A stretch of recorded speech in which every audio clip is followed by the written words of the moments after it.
just over a full year ago, I made my first ever fully bioactive vivarium.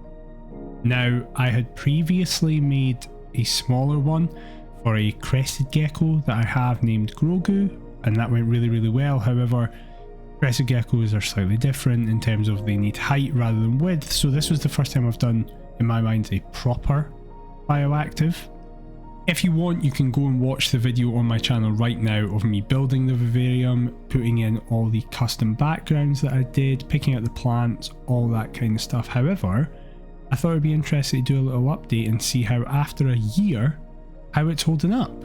So this vivarium is for a leopard gecko, my leopard gecko Ahsoka, and her behaviour living in this compared to the behaviour she showed previously in her last vivarium has been really good to see. She's a lot more active now. Her old vivarium wasn't as big as this in terms of height and depth, but even just taking away from the new dimensions, I feel like the bioactive nature of the vivarium really means that she shows a bit more natural activity. I can see her digging every so often, and she's just a lot more active at night. She explores where she wants to go, she climbs up all the cork bark and the sticks and stuff like that, whereas in her last vivarium she was quite sedentary. She would stay in kind of one position. So from an animal welfare point of view, which, if we're all being honest, is the actual priority, it's been a huge success. But there are also other successes that I really like to see, which is something new with a bioactive vivarium. So the main success, I would say, of the bioactive vivarium has been the success of the plants. Now, there's been some changes to the original plants that were put in. Basically, one plant right at the back at the centre died, and they replaced it with a new one. However, as you can see, that plant has also died. So either I'm just not watering that area enough, or because it's right underneath all the lights and it's kind of the only plant that is in that area, then it's clearly just not a very good position for a plant to be in. However, everything else has done shockingly well. I've added some new ones. There's a almost tree-like plant now on her right hand side that is doing incredibly well, and all the other plants that were originally put in when she first got into the vivarium, like the cactuses, the little plants, the snake plants, are all doing insanely well. The snake plant hasn't really grown, but it stayed alive, it moves throughout the seasons, it's doing really well. The only other one that's slightly struggling is the one right near the front, but it's still alive, it's never shrunken away, and as we come now into spring and summer, I hope it'll kind of continue to grow.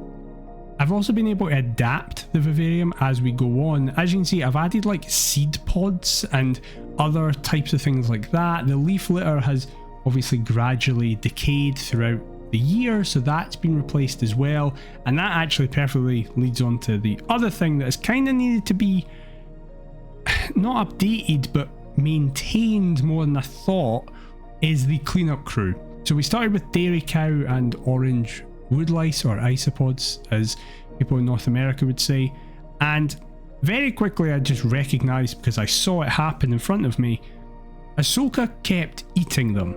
So there was a period of time where there was no cleanup crew without me even realising, because Ahsoka had ate them all. Now, I was able to get round this by buying a lot more in a higher quantity and releasing them for 15 minutes with Ahsoka out of the vivarium, and that meant that they were kind of given time to escape and flee and hide from the giant creature that was coming to kill them.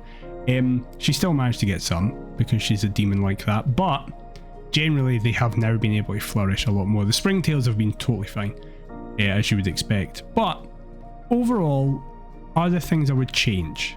Not really, considering it was my first time. The cork bark in the centre, I just got very lucky with the shape of it when I bought it, and it provides an amazing tunnel system kind of throughout the entire vivarium, with her being able to be hidden the entire time if she wants to be. I've changed the orientation of it a few times. As you can see, it's now a different shape and order to where it was when we first started. However, that I just like to do that to maintain that she can actually have a bit more enrichment and see if she understands what's going on. She absolutely loves it. It's where she spends her days. She sleeps inside there, then comes out and just patrols her vivarium. But generally, I think it's been a really, really big success. Right now, this is her forever home, but I'm sure in the next couple of years, when I get better and more confident at building Bioactive, she'll get a new one, potentially even bigger. But as someone who wants to have all my reptiles eventually in Bioactive Vivariums, and in fairness, 2 out of 3 already are. My crested gecko and my leopard gecko are, but my ball python isn't quite. That's a bigger project for later down the line. I would say definitely go for it. It is more expensive up front, but over this past year, it has really shown me that you see much more natural behaviour from your animals. They seem to enjoy it a lot more. So if you're in doubt with it, I would highly, highly recommend you do so. I hope you have enjoyed this. If you have, please leave a like, comment and subscribe. Check out the rest of my videos. I'll be back for another one soon. See you later, guys.